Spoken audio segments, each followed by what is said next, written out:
Hola colegas, en este video les enseñaré cómo rellenar información numérica faltante en una base de datos en Python. Empecemos. Antes que nada, les quiero enseñar la base de datos que voy a utilizar para este tutorial, que es la siguiente. Como se podrán dar cuenta, en esta base de datos, en los campos edad y salario, hay algunos datos faltantes. Voy a cerrar la base y voy a empezar con el ejercicio. Lo primero que tengo que hacer es importar mis librerías. En este caso, voy a tener que importar dos librerías, una que se llama NumPy y otra que es Pandas. Primero voy a importar NumPy, import NumPy as np, que es el alias con el cual voy a llamar esta librería a lo largo del código. Y ahora voy a importar Pandas, import Pandas as pd, que es su respectivo alias. Ahora voy a importar la base de datos. Mi base de datos es un archivo CSV. Mi base de datos la voy a almacenar en una variable llamada base datos. Voy a llamar a mi librería pandas.read csv, abro paréntesis, abro comillas y copio la ruta de mi archivo. Pongo diagonal inversa, pego el nombre del archivo, .csv. Pero recuerden que antes de esta ruta debo de poner una R, si no el código me va a arrojar un error. Ahora voy a imprimir la base de datos que he exportado para verificar que se ha hecho de manera correcta. Para eso escribo print paréntesis y base datos, que es la variable a donde almacené mi base de datos. Ahora voy a ejecutar mi código hasta donde hemos escrito. Para esto me voy a kernel, restart and run all y le doy clic en restart and run all cells. Aquí ya pueden ver que importé de manera exitosa mi base. Aquí tengo el ID del cliente, país, edad, salario y si compró mi producto o no. Y me voy a regresar al Excel original y lo voy a volver a abrir. Aquí se pueden dar cuenta que en el cliente con ID C005 no tiene edad ni salario. Y en mi base que importé en Python, en lugar de dejarlos vacíos, les puso none. None quiere decir que esos campos no tienen información y así lo identifica Python. Pero la función que me va a ayudar a rellenar esos datos vacíos requiere que le pase una matriz de vectores y no una tabla como la que acabo de importar. Mi siguiente paso es transformar la tabla que acabamos de importar a una matriz de vectores. Para hacer esta transformación voy a invocar a mi variable base datos, que es a donde tengo mi tabla, igual base datos, que es mi misma variable, pero aquí le voy a aplicar una función que va a realizar la transformación. Aquí le voy a poner ilog,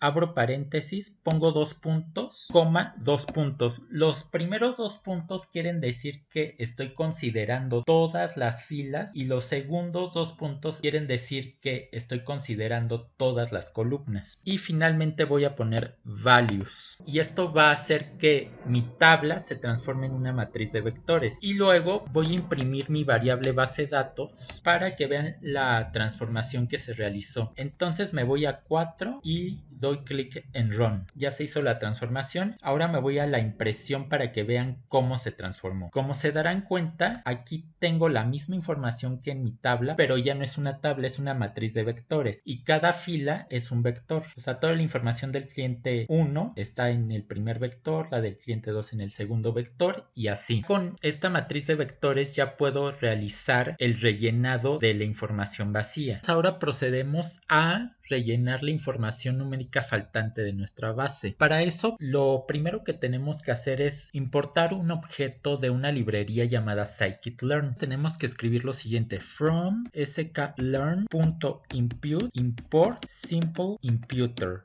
que es el objeto que nos va a ayudar a rellenar nuestra información faltante. Vamos a crear un objeto de la clase simpleImputer. Entonces escribimos imputer igual simpleImputer, abrimos paréntesis y vamos a escribir el primer parámetro que se llama missing values, que son los valores faltantes de nuestra base. Y en este caso vamos a escribir np.none. Esto se refiere a todo lo que aparezca como none en nuestra base de datos, pero esto esto depende de tu base de datos en particular. O sea, si tú quieres que lo que esté como vacío sea lo que se rellene, entonces vas a escribir lo que acabo de escribir. Pero por ejemplo, si en un dato numérico para ti el que haya un 0, por ejemplo, es un vacío, en lugar de esto tendrás que escribir 0. Pero en este caso son los vacíos, entonces ponemos np.nan.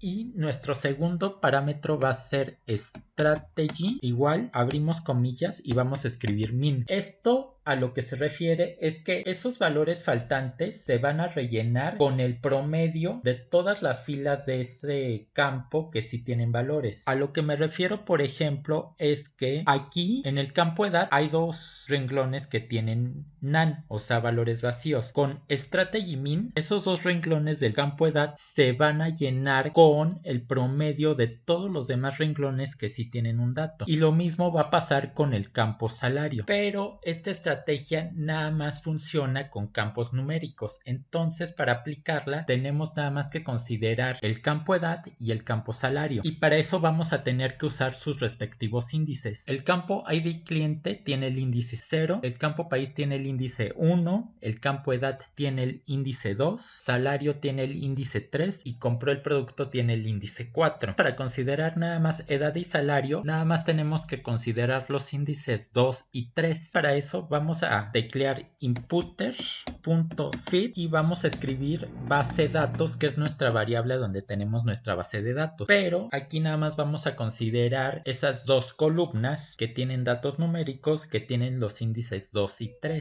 Aquí voy a poner 2 puntos. Esos 2 puntos quiere decir que voy a considerar todos los renglones. Voy a poner 2.4 y van a decir ¿por qué 4? Porque en Python cuando pones índices el inicial lo toma y el final no. Entonces aquí estaría tomando el 2, el 3 y el 4, pero sin tocar el 4. Entonces no estaría considerando el 4, nada más estaría considerando 2 y 3. Entonces con esto estoy aplicando la función, pero nada más a mis columnas numéricas. Entonces, para que estos cambios ya se vean reflejados en mi variable en la cual tengo almacenada mi base de datos, voy a poner base datos, abro corchetes, 2 puntos, o sea, todas las filas, las columnas 2 a la 4 sin tocar la 4, igual imputer.transform, abro paréntesis y voy a poner mi misma variable, o sea, base datos, considerando todas las filas, y de la columna 2 a la 4 sin considerar la 4. Y finalmente voy a imprimir la base de datos para ver si se realizó el cambio correctamente. Voy a teclear print base datos y ahora voy a correr todo mi código. Entonces me voy a kernel, restart and run all, doy clic en restart and run all cells y vamos a ver si efectivamente se realizó el cambio. Por ejemplo, teníamos que en el cliente 5 no tenía dato en ninguno de los dos, ni en edad ni en salario. Entonces voy a ver hasta abajo, me voy al cliente 5 y efectivamente sí los rellenó. Y los rellenó con el promedio de edad, que es 39.69, y con el promedio de salario, que es 67.101. Pero digamos que en lugar de rellenarlo con el promedio, quieres rellenarlo con la mediana. Lo que tendrías que hacer aquí es, en lugar de escribir min, debes de escribir median, y vamos a volver a correr todo nuestro código para ver qué es lo que pasa. Nos vamos al cliente 5, que es el mismo que vimos en el ejemplo anterior del promedio, y como se darán cuenta, aquí en lugar de 39 punto y tantos, pone 40, porque este 40 es la media. En la columna de salario pone 64.053, que es la media del salario. Pero digamos que en lugar de llenarlo con el promedio o con la mediana, quieres llenarlo con una constante. Por ejemplo, quiero que todos los espacios vacíos los rellene con un 0. Entonces aquí en strategy voy a poner constant y voy a agregar un nuevo parámetro que se llama fill value y voy a poner que sea igual a 0. Esto lo que va a hacer es que los que me aparecían como vacíos ahora me van a aparecer como 0. Pero aquí el valor puede ser cualquiera que tú determines. A lo mejor el valor que tú quieres determinar es 999 o algo así, pero en nuestro ejemplo voy a poner 0 y voy a volver a correr todo el código. Restart and run all. Me voy al cliente 5, que es el mismo que vimos en los ejemplos anteriores, y como se darán cuenta, en lugar de poner la media o la mediana, ahora puso ceros. Entonces es todo por el momento. Recuerden suscribirse al canal y darle like a este video. Hasta la próxima.